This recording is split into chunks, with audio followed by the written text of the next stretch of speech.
ბათუმში განვითარებულ მოვლენებს მმართველი გუნდის სხვა ლიდერებიც ეხმაურებიან. ირაკლი კობახიძის განცხადებით, ზოგიერთ პოლიტიკურ პარტიას ქვეყანაში დესტაბილიზაცია სურს, თუმცა მთავრობა ამას არ დაუშვებს. არჩილ თალაკვაძის თქმით, დაზარალებულთა ქონების კომპენსირებას სახელმწიფო იღებს საკუთარ თავზე.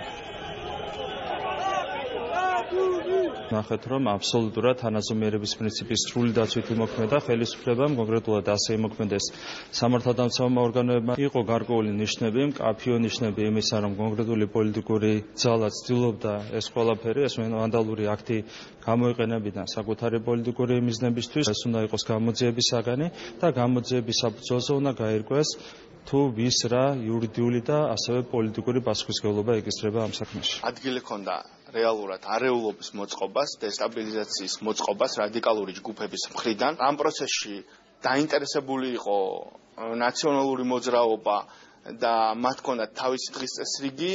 ეს სავარაუდოდ დასტურდება არც ერთი ადამიანი სახელმწიფოს მხრიდან ძალის გადამეტებით არ დაზიანებულა. საკუთრება, რომელიც დაზიანებულია, იქნება კომპენსირებული შესაძლებლობის ფარგლებში სახელმწიფოს მხრიდან.